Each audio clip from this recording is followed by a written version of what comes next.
بسم اللہ الرحمن الرحیم۔ پیارے امیر اہل سنت، ہمارے یہاں پنجاب میں یہ نظام رائج ہے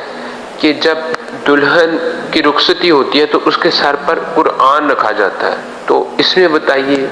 کیا یہ رکھنا جائز ہے یا ناجائز؟ قرآن کریم اگر برکت کے لیے تو ہم بھی رکھتے ہیں، مسجد میں بھی لوگ چومتے ہیں، سر پہ رکھتے ہیں، سینے سے لگاتے ہیں، تو برکت کے لیے دلہن کے سر پہ رکھنا اچھی چیز ہے۔ قرآن کریم حرج نہیں اس میں۔ بعض لوگ کیوں کہتے ہیں کہ جو قرآن کا یہ مقصد نہیں ہے،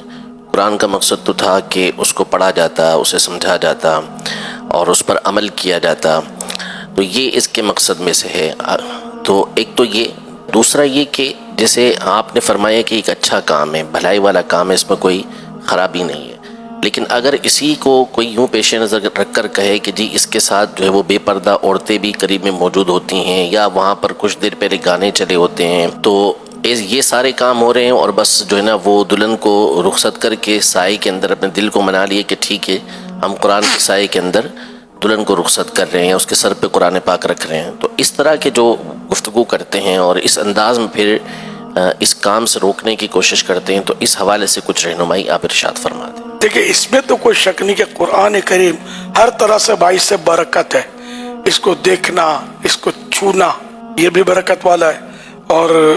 اس کو چومنا حضرت فاروق اعظم وغیرہ رضی اللہ عنہما سے ثابت ہے، صحابہ کرام سے، تو آنکھوں سے کوئی لگائے تو سر پہ رکھے، سینے سے لگائے، تو یہ سب کیا ایک احترام کے انداز ہے جو مسلمانوں میں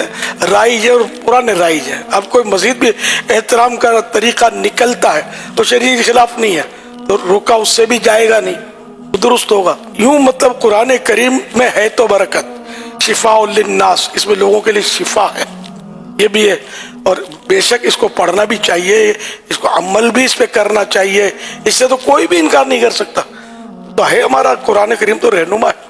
تاہم اگر کوئی چومتا ہے، اب میں سمجھو کہ کوئی پڑھنا نہیں جانتا، ان پڑھ ہے بیچارہ، کوشش کرتا نہیں پڑھ پاتا، تو اب کیا اس کو مجبور کریں گے کہ پہلے پڑھنا سیکھ، پورا بعمل ہو جائے، اب اٹھا کے سر پہ رکھ،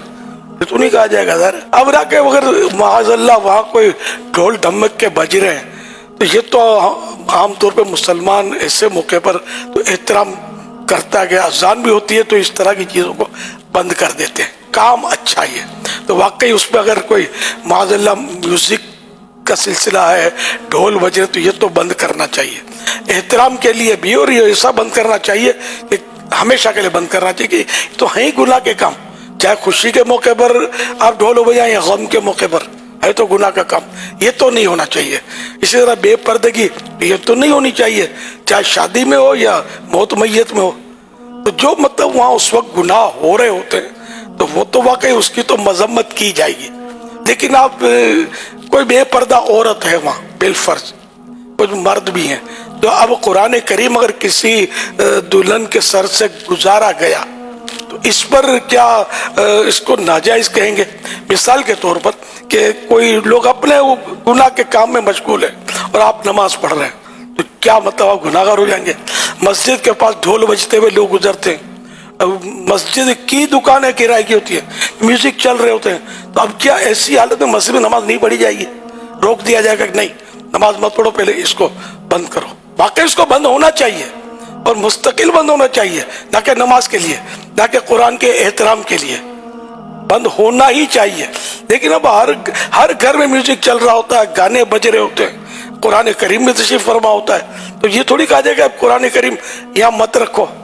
گھر میں قرآن شریف تو ہوتا ہے، تو گانے بھی بج رہے ہوتے ہیں، غلط ہو رہا ہوتا ہے، لیکن اس کا مطلب یہ تو نہیں ہوا نا کہ اب یہ قرآن کریم کیوں رکھا ہوا ہے،